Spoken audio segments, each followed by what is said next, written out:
Daredevil Born Again is proving to be one of Marvel's most complex and emotionally intense series yet. The first two episodes introduced us to a Matt Murdock who had walked away from his life as Daredevil after Foggy Nelson's tragic death. But episode 3 makes one thing clear: no matter how much Matt tries to move on, his past won't let him. This episode delivers the kind of gripping courtroom drama that made the original Daredevil series so great. It also raises deep questions about justice, morality, and what it truly means to be a hero. And just when it feels like Matt has won, everything is ripped away in one of the most devastating moments of the series so far. Let's break it all down. Matt is no longer Daredevil, at least that's what he keeps telling himself.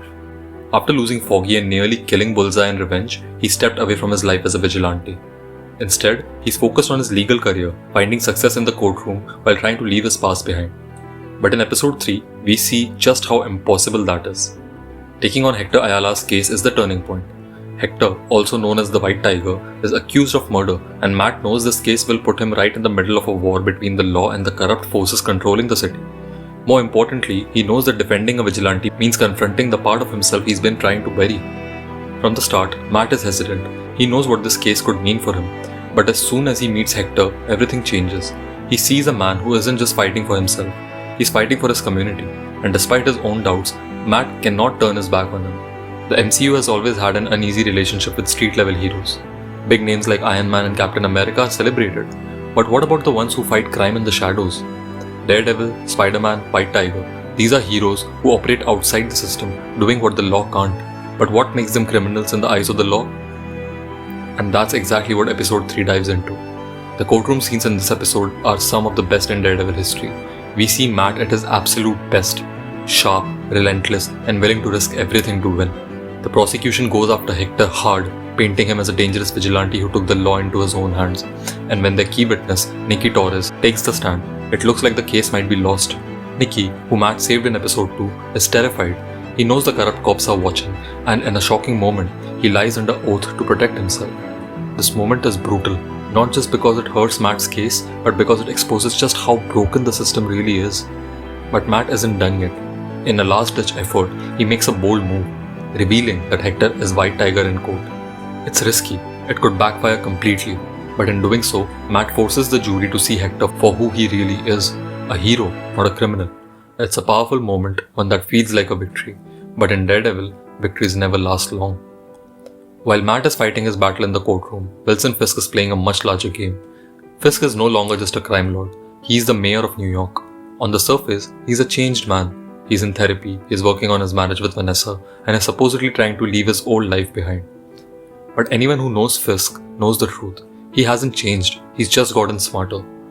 Episode 3 gives us glimpses of his real intentions. We see how he's manipulating the legal system from behind the scenes, using his influence to control the city without getting his hands dirty. This version of Fisk is more dangerous than ever, because now he's not just a criminal, he is the system. And while he's letting Matt have his little courtroom battle, it's clear that he has much bigger plans and motions.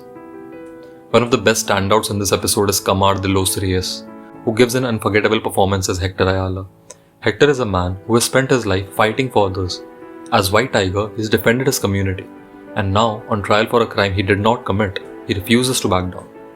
There's a heartbreaking weight to his character. He knows what he's up against, he knows the system is rigged against him, but he still believes in doing the right thing. De los Reyes brings so much depth to the role, and tragically, this was his final performance before his passing. It's hard not to watch this episode without feeling the emotional impact of that. His performance ensures that Hector Ayala's legacy will not be forgotten. After everything Matt went through to win the case, it seems like Hector is finally free. But this is Daredevil, and happy endings don't come easy.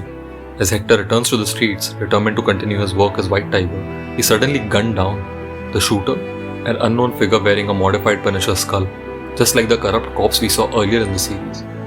In an instant, everything Matt fought for is gone. This moment is brutal, it's unfair, and it's exactly the kind of gut punch that Daredevil is known for. Hector's death isn't just a tragedy, it's a message.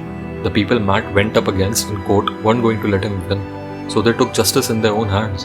The episode ends with the sound of waves crashing, a reminder of Hector's favorite place, the Puerto Rican beach he dreamed of returning to. It's a haunting, devastating way to close the episode. This episode changes everything for Matt.